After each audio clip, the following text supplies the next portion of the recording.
председателке. Со оглед на тоа што веќе не се ни сеќавам кога последен пат сме имале Комисија за образование и наука, може би пред една година, може би повеќе, еве одеднаш денес си почнуваме со закони кои се усогласување со Законот за прекршоци, а во нашиот образовен систем има толку многу проблеми, толку многу недостатоци за кои што треба да зборуваме, почнувајќи токму од овде, од оваа комисија. Затоа и јас барам информација на дневен ред да ставиме точка за воопшто за актуелната состојба во образованието во Република Македонија и да не се правиме дека се е во најдобар ред, дека се си тече како мед и млеко, дека нема никакви проблеми. Информација, значи, сакаме да имаме за учебниците, кои што еве уште 2 месеци е крајот на учебната година, учениците се уште ги немаат добиено.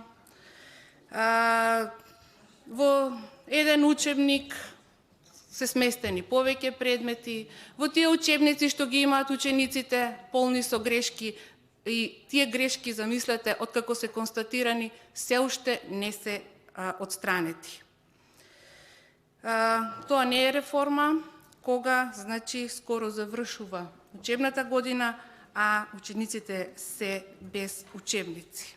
Значи, бараме информација за тоа зошто е дојдено до ова ниво, до една ваква ситуација, кога децата ни нема од што да учат.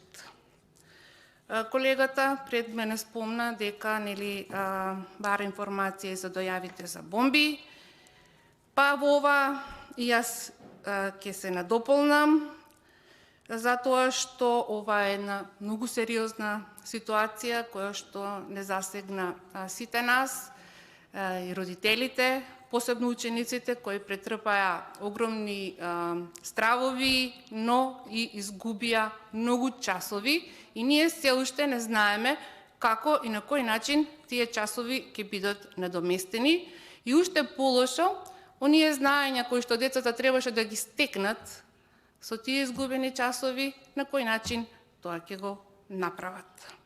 Значи, бомбите направија еден тотален хаос, една тотална неизвестност од која што ни настрада децата.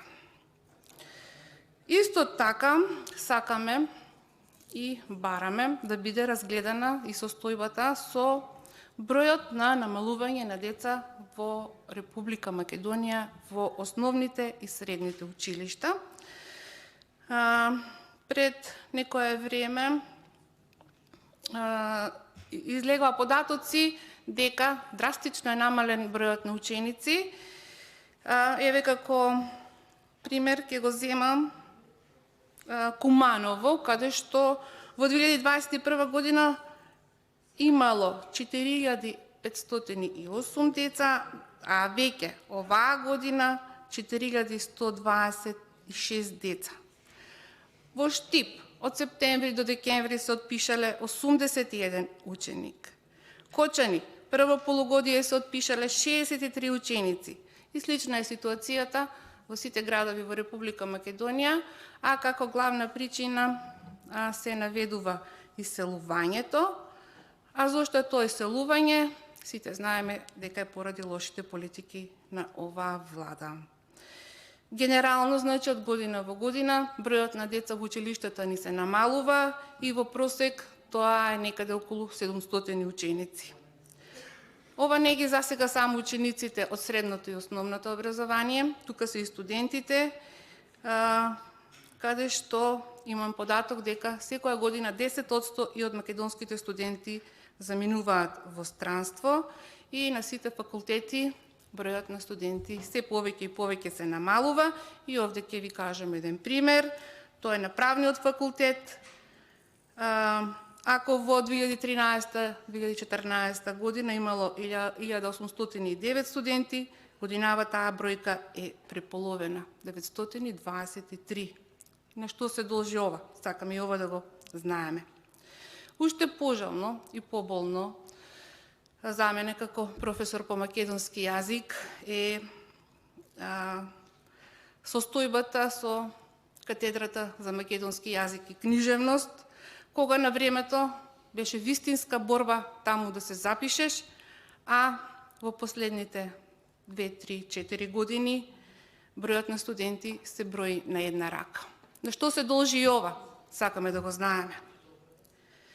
Исто така, сакаме да знаеме и за хаосот кој што се случува во Државниот испитен центар, кој што беше многу актуелен. Извинувам, колешке, Колешке, ќе конкретизирате, да зашто кажавте веќе 3 различни сегменти, 3 различни точки. Ако ме слушавте на почетокот, ќе Значи, концепцијата што предлагате да се дополни дневниот ред? Ќе кажам на крај.